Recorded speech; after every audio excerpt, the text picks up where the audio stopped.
Chers amis, en ce dimanche, nous devrions être tous ensemble réunis à Lourdes et nous devrions avoir accueilli dans cette grande basilique Saint-Pie X ces paroles de l'Évangile. Si vous m'aimiez, vous garderez mes commandements.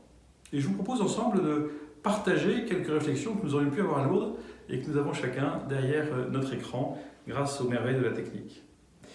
Si vous m'aimiez, vous garderez mes commandements. De prime abord, le commandement d'aimer semble facile à entendre. Qu'y a-t-il de plus agréable qu'aimer ? Tous nous voulons aimer, tous nous aimons l'amour. Les choses se compliquent lorsqu'on associe les deux termes, commandement et amour. L'amour n'est-il pas un mouvement naturel et spontané ? Comment l'amour peut-il être l'objet d'un commandement ? En fait, nous sommes ici au cœur de l'Évangile parce qu'il nous faut comprendre qu'aimer, ce n'est pas simplement éprouver un plaisir, une émotion ou un sentiment. Aimer, ce n'est pas simplement de l'ordre du ressenti, mais du consenti, du consentement à l'autre. Aimer, ce n'est pas simplement une passion, mais c'est surtout une action. Aimer, au sens le plus fort du terme, signifie engager sa volonté. Et nous sommes ici au sommet de notre dignité humaine. La volonté, c'est l'engagement de tout l'être. Elle est décision, mise en œuvre concrète, comme nous y invite Saint Jean. Mes enfants, nous devons aimer, non pas avec des paroles et des discours, mais par des actes et en vérité. Aimer, c'est vouloir aimer. Aimer, c'est vouloir le bien de l'autre. Aimer comporte les degrés que j'ai énoncés tout à l'heure, le plaisir, l'émotion, le sentiment, la volonté. Ces quatre dimensions ne sont pas opposées, elles peuvent aller très bien ensemble. Mais c'est la volonté qui est le plus déterminant. Il s'agit toujours de passer du superficiel au profond, de l'éphémère au durable, du pour moi au pour l'autre, de l'amour affectif à l'amour effectif, comme l'écrit si magnifiquement saint François de Sales. Et seule la volonté dans l'amour, avec la grâce de Dieu, est capable d'opérer en nous cet approfondissement et pour tout dire, cette conversion des cœurs. Ceci pose la question centrale qui parcourt toute la théologie spirituelle depuis des siècles.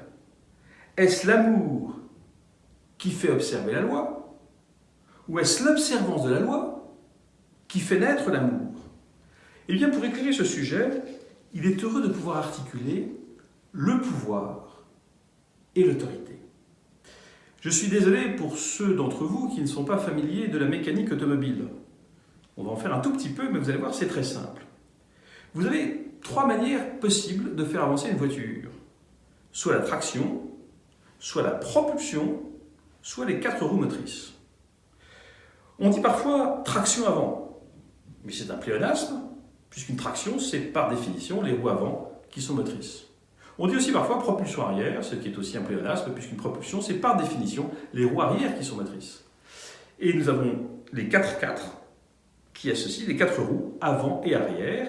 Et nous savons tous que ça a une grande vertu, c'est que cela est une route absolument remarquable. Eh bien, vous avez déjà compris le point où je voulais en venir. C'est André Citroën qui a créé les premières tractions, les fameuses tractions avant, et ça a été pendant longtemps une spécialité française, avec une magnifique précision de conduite. La propulsion, c'est plutôt une spécialité allemande. Ça permet de faire passer beaucoup de puissance, et nous savons que les Porsche, les BMW, les Mercedes, les grosses allemandes, ont ce système qui leur permet de faire passer beaucoup de puissance à la route. Eh bien, la traction symbolise pour une part l'autorité, la direction, l'aspiration, l'inspiration, la vision, ce qui fait grandir, ce qui nous meut, ce qui nous met en mouvement, ce qui nous touche le cœur et ce qui nous donne envie d'avancer. La propulsion, c'est le pouvoir, ça pousse, c'est la volonté. Ça se vérifie dans toutes les réalités de notre existence. Un bon manager, un bon chef d'entreprise, ce n'est pas simplement quelqu'un qui a du pouvoir, qui peut faire pression. C'est quelqu'un qui a de l'autorité, du charisme, qui entraîne. De même pour un responsable de communauté, un responsable d'association, ou un père ou une mère de famille, qui ne sont pas simplement sur le mode du pouvoir, mais sur le mode de l'autorité, autoritas, ce qui fait grandir. Ainsi, la vie spirituelle, c'est l'un et l'autre.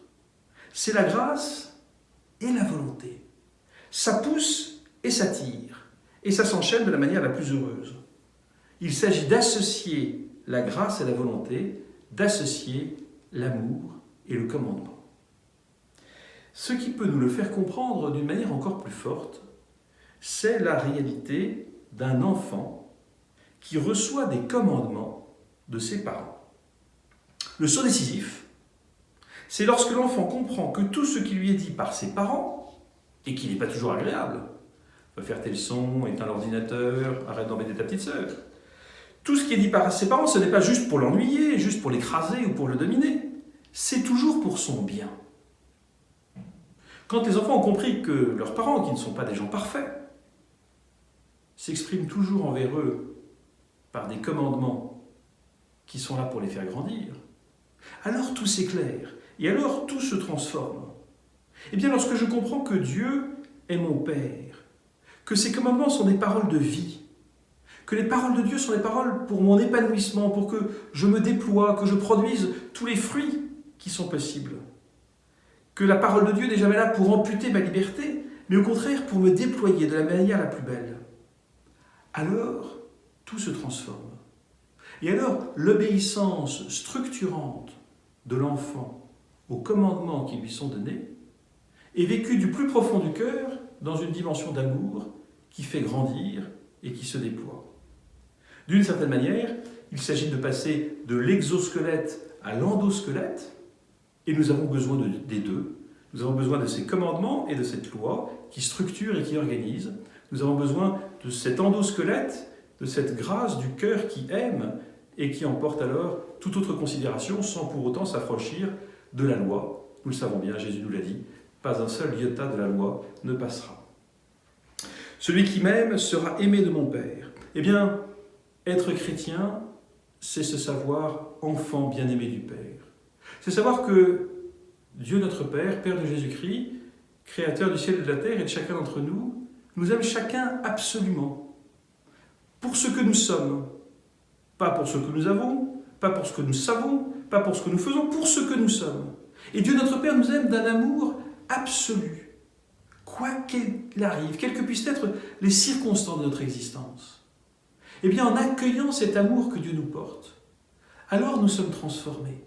Et alors nous pouvons accueillir les commandements comme ces paroles de libération qui nous donnent de nous dégager, de nous libérer de tout ce qui nous entrave pour avancer librement vers ce pourquoi nous sommes faits. Ce que nous sommes faits, c'est pour vivre dans la plénitude de l'amour avec Dieu notre Père qui nous aime du plus profond de son cœur.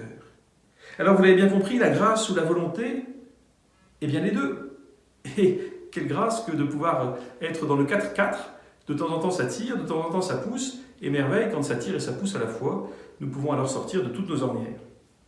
Qu'au choix que Dieu fait de chacun d'entre nous, par pure grâce, dans cet amour infini que Dieu notre Père porte à chacun de ses enfants, puisse répondre la réponse de liberté de chacun de nos cœurs, que nous puissions articuler amour et commandement, parce que dans le dessein de Dieu, cela ne fait qu'un, dans la beauté de notre liberté. Puis ce magnifique message qui retentit en ce dimanche et qui aurait dû habiter, en d'autres mots et en d'autres manières de faire, la basilique Saint-Pie-X, venir toucher nos cœurs et nous inviter les uns et les autres à nous mettre en route vers ce grand chemin de la vie chrétienne dont le pèlerinage militaire international constitue chaque année une si magnifique étape guidée par la Vierge qui ne cesse de nous conduire vers son Fils. Bon dimanche à chacun et avec grande joie au 62e PMI au mois de mai 2021.